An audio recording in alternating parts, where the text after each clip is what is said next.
Waalaikumsalam. Salim. SMP Muhammadiyah Semin. Oke, ayo saya duduk sini ayo. Oke, monggo. Monggo. Kat, ya. Kat. Jadi kami di sini mendapatkan tugas dari SMP Muhammadiyah Semin untuk mempresentasi kolam ikan budidaya kolam ikan konsumsi. Dan di sini kami akan mengajukan beberapa pertanyaan, bisa dijawab oleh Bapak. Insya Allah kita sesuaikan kemampuan kita, apa yang adik butuhkan, insya Allah nanti silakan berikan. Jadi sini kami akan bertanya yang pertama, apa saja wadah budidaya yang Bapak gunakan di sini? Untuk kami ya di sini ini ada 1000 kolam. Jadi kita bagi dari sentral 1, 2, 3 dan 4 ya. Kemudian kita semua menggunakan kolam bundar ya, orchid. Itu yang kita gunakan untuk saat dengan saat. Yang kedua, Pak, bagaimana desain dan konstruksinya?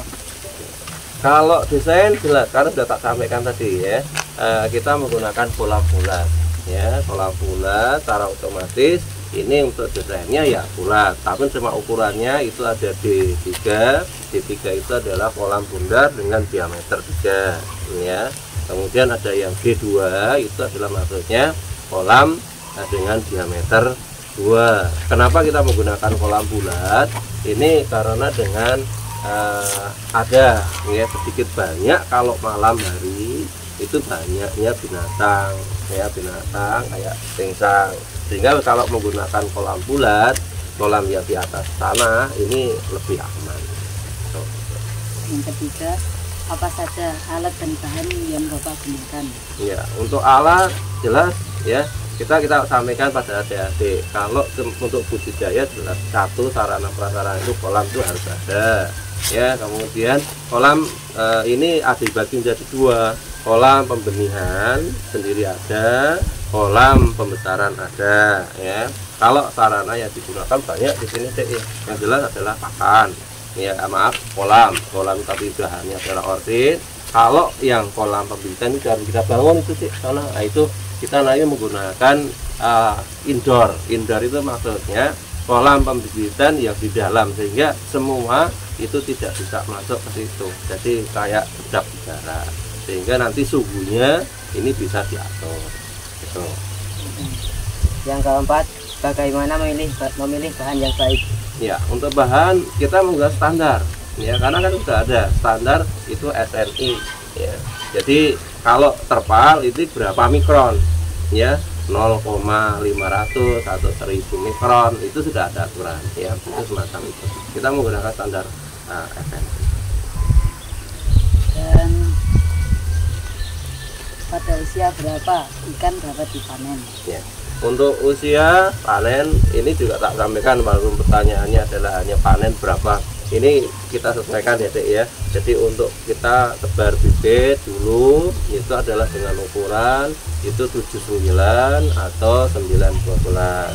Kemudian kita kasih pakan selama 2,5 bulan, ini bisa kita panen. Sehingga panen kita untuk kolam kita ini kalau panennya tiap hari ya, walaupun kalau siklusnya itu adalah panen itu 2,5 bulan. Ini pakan apa yang digunakan dalam kolam pembibitan atau pembesaran di sini? Untuk kolam sini kita menggunakan pakan komersial. Pakan komersial adalah pakan pabrik ya. Kalau pakan pabrik, kalau menggunakan pakan mandiri kita juga sudah buat. Ini yang di sana di sentral 2 itu adalah untuk pembuatan pakan mandiri. Itu kita gunakan untuk yang size oversize ya, atau sudah besar, itu untuk pengolahan, itu menggunakan pakan mandiri. Kalau untuk pembudidaya besaran ini kita menggunakan pakan komersial. Jadi berapa kali Pak?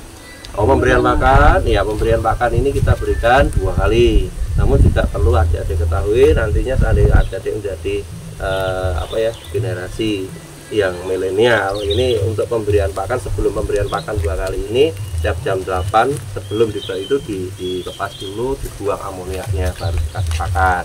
Nah nanti jam 4 sore ini kita buang dulu amoniaknya di pipa outlet itu, di situ kita bisa lihat ya, itu nanti baru dikasih pakan. Sehingga pemberian pakan kita cukup 2 kali.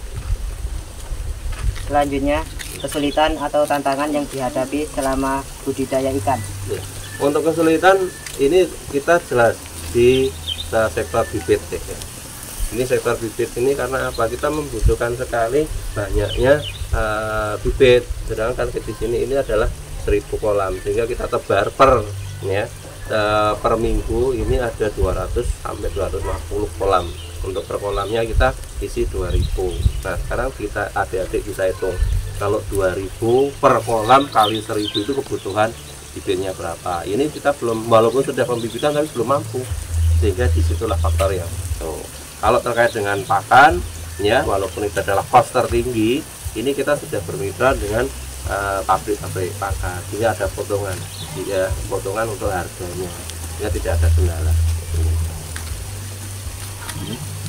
Ya udah, itu saja Pak penjelasan budidaya ikan dari Bapak.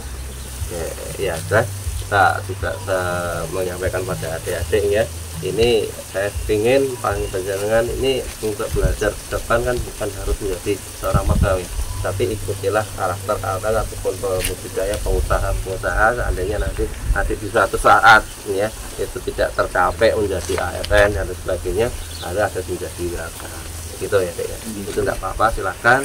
Kalau adik-adik mau berkunjung ke sini bukan hanya 1-2 ini, silahkan nanti dari sentral 1 di sini, 2-3 di sana, yang 4 itu yang 400 kolam ya, silahkan. Itu mau dikembangkan lagi, silahkan adik-adik ya, dan selamat untuk belajar, sukses untuk adik-adik semua. Terima kasih Pak. Iya. Selamat pertanyaan kami. Iya, selamat.